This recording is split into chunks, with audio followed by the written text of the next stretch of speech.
Welcome back to another episode of Meet the Makers. Today I have a 3D printer. He 3D prints, he 3D models, and when he's not doing both of those, you might find him out wandering the wasteland. Super excited to have you on here today, Wandering Wastelander. Thank you so much for coming on. Howdy. So I'll kick us off with the question that I start everybody off with here. How did you get into 3D printing, 3D modeling, and just all your maker hobbies in general? 3D modeling, I've got bad back problems. So many years ago, probably 15-ish years ago, I was on short-term disability through my work, and then I ended up losing my job. I ended up with a lot of extra time on my hands. And I decided that instead of sitting and moping and feeling down on myself, I was going to use that time to do something. So I started a game project, which pushed me into 3D modeling and things like that for video games using Unity and that kind of thing. And I got to a point where I was like, I like this better than I do the programming stuff because it's not really my strongest suit.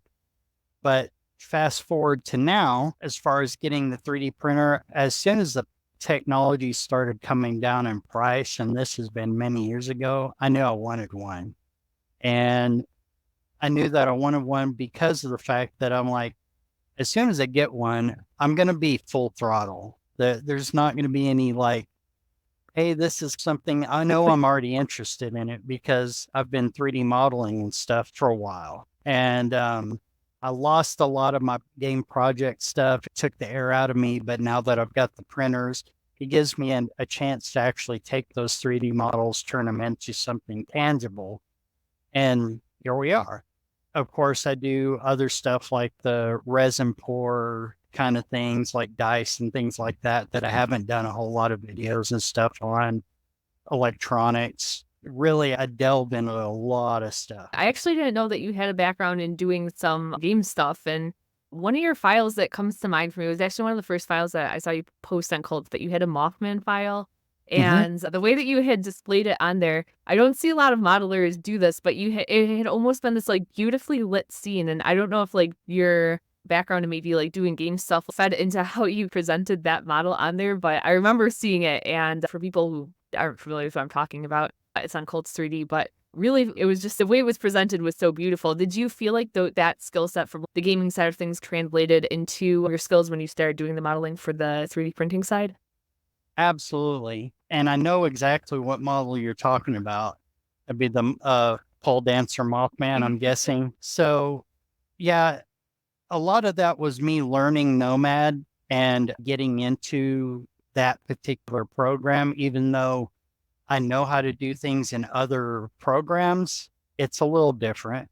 It's more, I would say, closer akin to some of the paint programs and stuff, just the way that it's set up on the screen and everything else. It leans in that direction more. So it's a lot easier for people to come across to it, if I had to guess. It was for me. But yeah, absolutely. Video game definitely play a part in a lot of things that I do. Yeah, for people who haven't concluded already from your name on here, you're obviously a big Fallout fan. I don't have a ton of experience playing Fallout. I think I played, maybe it was Fallout 4 I played once, and I don't know if I'm thinking of the right one, but the opening cutscene for it, I watched it. It was like so realistic, almost haunting. It seems like there's a huge following for that game and people are really passionate about it. What was your introduction to playing that, and how has that kind of evolved for you over the years of playing that? This will definitely age me. So I graduated high school in 1997. That game came out later that year in November. I didn't have the money to get Fallout 1, the very first one. It came out in 97. I think I got it in 98, the first part of 98, whenever I was able to. It came out on DOS. It wasn't even like a regular Windows game as you would think of it now. It was on DOS. And what drew me to it was the storytelling side of things was so much different than anything else that I'd ever played. And I just really liked the way that everything was set up. You could explore. Of course, you pay for it sometimes, die out in the middle of the desert because some rad roach got you. But I definitely enjoy that aspect of it, the explorative side and the story side, it just pulled me in. And then from there, I got every game since. The first Bethesda one was Fallout 3. And I liked the fact that they changed direction a little bit, and I've just stuck with it since then. Of course, I'm also a Bethesda fan in general. I also like some other games, like I'm a fan of BioShock. I like that game style. There's a few other games that are in that realm. And it's just always been a passion for me to begin with. And obviously, with a name like Wandering Wastelander, I ran with it. Yeah. That was when I first came onto TikTok. I think you almost in theme with the storytelling in that game being so good. You had stood out to me, and it was always really easy to recognize you on here because you yourself almost had just a storytelling aspect, and you always felt into your it was really easy to recognize you on the platform. So I always like that about your content. And recently, I know you've been doing different models like around Fallout as well. Can you talk a little bit about some of the different projects that you've been working on recently? So, probably one of the biggest, most obvious projects is this little guy, or rather big guy, that's on the table behind me. If I lean out of the way for the folks that are just doing audio, I'm doing a 1-to-1 scale plasma rifle from Fallout 4, Fallout 76.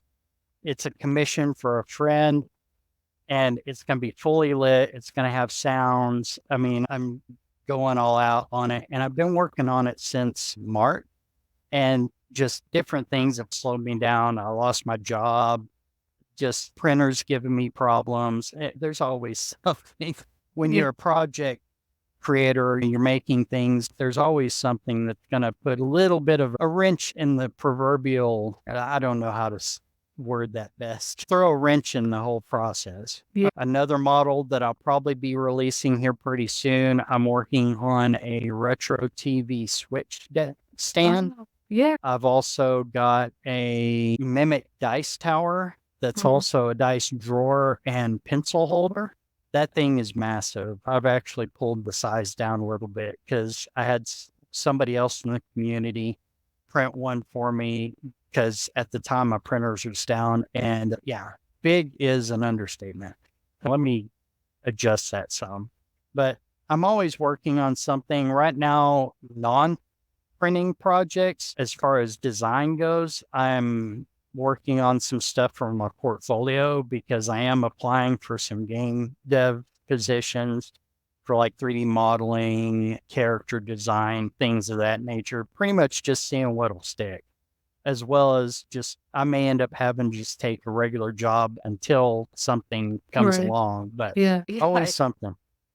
I know, it really is always something. For your plasma rifle, in that project specifically, I guess either like on the modeling side or on the printing side, has there been anything that you would consider like the biggest challenge so far in that project? I think my biggest challenge has been that my Soval, my big printer, my Soval SV03 has been down. I've replaced a bunch of parts on it. And obviously there's parts on that won't really fit on my ender unless I cut them. And I'm trying to avoid cutting anything down any more than I absolutely have to, because I've got to basically ship this in 2 parts so that I'm not shipping them basically this really long, like weird looking box or whatever. But that would be my biggest challenge. So it slows me down because there's only one printer I can do it on. It's been a headache in that aspect. It's hit or miss. There's little things here and there that I think it's going to work, and then I print the whole thing, and that didn't work out at all. I'm like, I've just wasted a third of a roll of. That's something I'm always curious about for like modelers. I guess how often when you're like modeling something and then like actually bringing it to the printer and running it, I guess how much of that is prototyping where you have to print it, go back, change it? Like how is that process typically for you in like the initial prints? With anything that is moving, anything where you're pressure fitting, anything that's connected that you have to have a little bit of space for it to connect correctly. What I'll usually do is print as little of something as I can so that I can keep from using too much filament. And then if it looks good from there, I'll usually print the whole thing. Of course, sometimes that doesn't work out. As far as prototyping goes, I do my best to print as little of something as I can before I completely commit to the whole piece, Right. Yeah. just so I can keep from wasting filament for no reason. The rest of the project may be fine, but if that one little hinge or whatever, I'm worried about connection, little pins and stuff like that.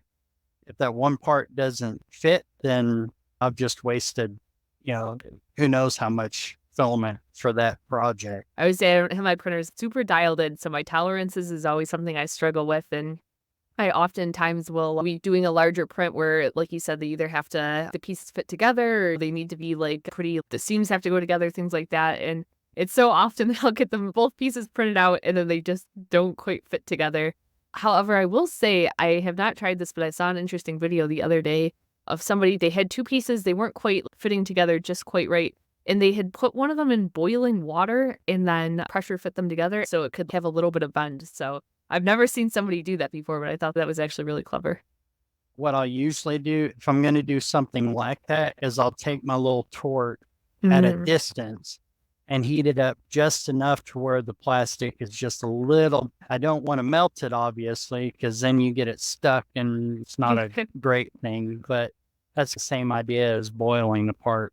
I've gone in with my heat gun before, and I think I get a little too excited with the heat gun because I have full on just melted my parts before. So when I saw him dip it in boiling water, I was like, I probably can't go too wrong with that. So I'll have to try that one in the future. Keep this lady away from open flame. Yes. We might have explosions. Yeah, things don't end well here when fire gets involved. But you have a lot of different experience, be it on the game side or be it on the modeling side in making these different projects. I'm familiar with you using most, and I've seen your videos, and I know you've done some tutorials on it, is Nomad in particular. Is that kind of the main thing that you're using these days, or are there other softwares that you kind of use when you model? Especially on organic models, I'm mostly using Nomad because, as I mentioned earlier, I've got some back problems. So sometimes it's better for me to just lay down. Yeah. And then I can, on my tablet, sit there for 2 hours and model something or, something like that. I've even got it set up to where I can remote to my other computer from my tablet in certain cases. And that's whenever I get into use Blender or Fusion 360 or Tinkercad. I can go either way on my tablet or on the computer. So I can remote from my tablet and play all out or whatever I want from the comfort of my bed. Yeah, that was actually the appeal of me getting a tablet was I work remotely, so I make most of my content sitting at this desk, but I also work all day sitting at this desk. So typically, like when I'm done working and done making videos for the day, the last thing I want to do is continue to sit at this desk and model here. So I was like, man, yeah, that would be so nice. I'll get a tablet. I'll just lay on the couch and watch TV and model stuff. I have not devoted enough time to modeling as I would like to, but it seems like Nomad I am not great at it still, but it seems like it is pretty beginner friendly in the sense that like you can pretty quickly get the basics of it down, but it has the ability for you to really scale and make fantastic things in there, which I think is cool. It definitely has a lot of functionality that you would not have seen in software, say, even 2 or 3 years ago, because the hardware wasn't there, the software backend wasn't there. There's just some things that wouldn't have worked as well. In fact, some of my earlier like digital drawings were done from a cell phone. I was using a little stylus that I used that it wasn't even like a stylus for the phone. It was just like a touchpad that pretended to be your finger, but I could get more precise things drawn. And then now with Nomad, it is a little bit more user friendly, I would say, because of just the way that it's laid out.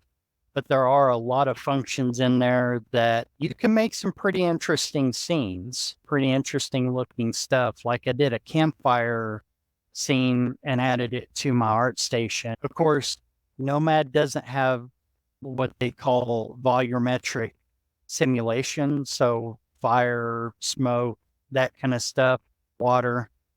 And usually with Blender or some of the other programs that use that kind of stuff, you can run a simulation and kind of pick the frames that you think look the best based on the way that it simulates smoke and flame and stuff. Yeah.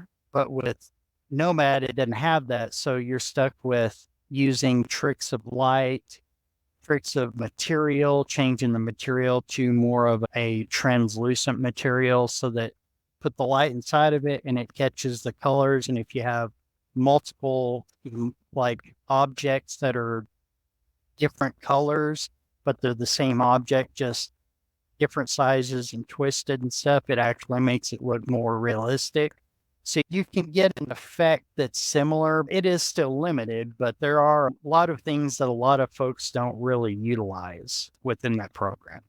I think what's cool about Nomad too, and like the tablet in particular, is for people who are new into 3D modeling, at least this was my perception, was like, I thought for one that you had to have a really intensive, heavy computer, and most tablets, I believe that it's only on Apple right now. It's Android and Apple. I don't think there's any difference in the program. I think that they release certain updates first on Apple, but I could be wrong.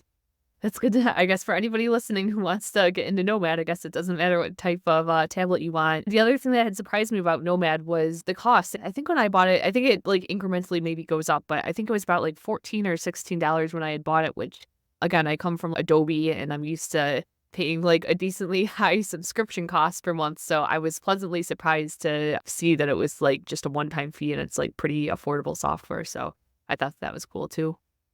Absolutely. And there's some good free ones. Like I said, there's Blender. There are some modeling programs that are not quite like Nomad that aren't as robust on Android and iOS devices. But I think Nomad out of the group is probably, in my opinion, one of the better ones. Of course, you've got Tinkercad, but CAD is very specific. You can do a lot of really cool stuff with it, but Yeah. I think I'd rather do it in Fusion 360, honestly, just because it has some functions that are really neat in that program. Tinkercad was my very first thing that I had ever tried. And I think that, at least for me, it was a really good introduction to modeling and getting used to just like being in a 3D space and kind of manipulating the model around. But I see some people do really incredible things in there. I don't know. I feel for me, like Tinkercad always feels a little limiting, but I think it's maybe just like where your skill set is. You can definitely do better things in there. And then Yeah. seems like your skill set if you get proficient in Tinkercad, it seems like it would be easy to transition to Fusion 360 from there. Absolutely. And that's, I can do things in Tinkercad, and I have. Because I guess I like the tactile of having the keyboard and getting the number keys and things like that, rather than the way that it's manipulative within Tinkercad.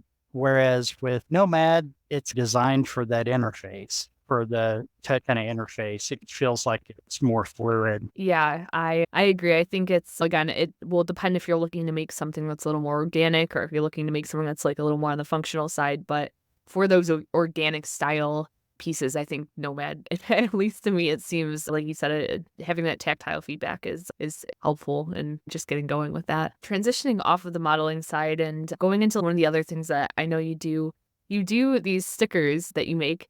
How did you getting into sticker creation and what is your process for that? As far as getting into stickers, I've always been into like digital art and stuff to begin with.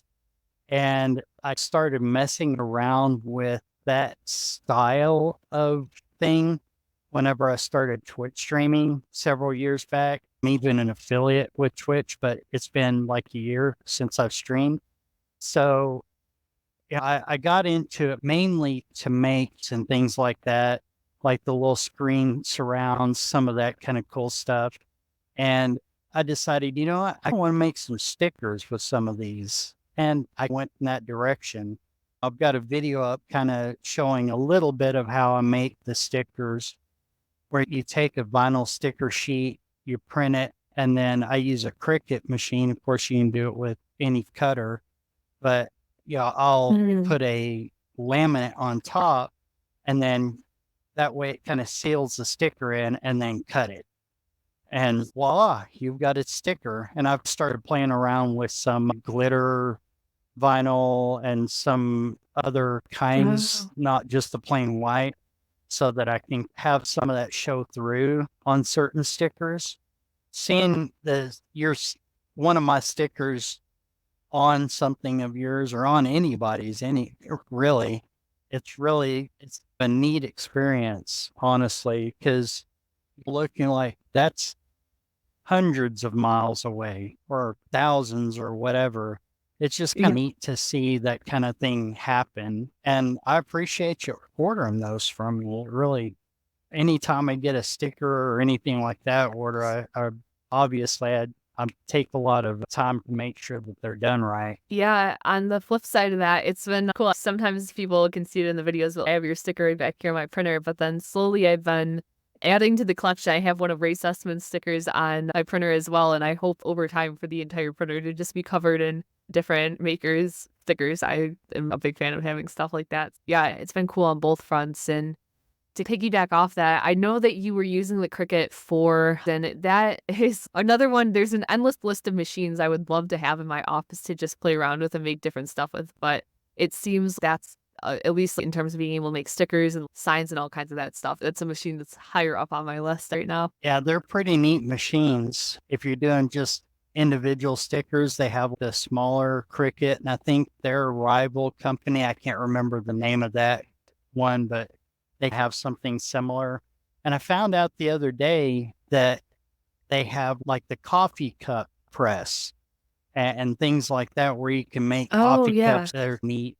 And I didn't realize that Cricut did that kind of stuff. I'm like, cool, another machine that I wouldn't mind having. I've seen a couple people with the mugs that people do where you can do the Cricut with the mugs, and that's another cool thing. There's just, again, there's endless things out there. If I just had endless budget and endless time, I think I would like to just make everything in my house because I don't know, it's just, there's something really satisfying about making your own stuff, especially with stuff that you can use in your house. Sure, I could buy something from the dollar store, but why do that when I can spend $30 on crafting supplies? Exactly. Before we jumped on today, I was at a trip over to Michael's at the craft store, and I went there to pick up a single can of spray paint, and then $60 later, here we are. So it's anytime that you have ideas or projects that just can very quickly go down the rabbit hole of becoming an expensive thing, but it's fun nonetheless, I guess I'll say. Absolutely. Now, in terms of recent purchases, I think one of the things that you recently got, I think it's your first one. Did you just get a resin printer for the first time? I did. So I got a Creality Hallett 1. It's a smaller one, but I got it for $70 off of Oh, wow. and they shipped it to me. And of course, I didn't read the fine print.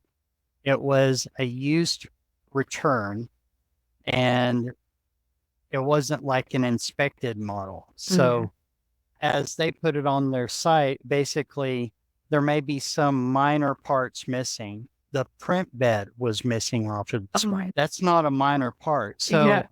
I reached out and went back and forth with them for a couple of days. And they basically, it came out to, sorry, you bought a used printer. It's like, I bought a used printer that I thought I was getting maybe a minor thing.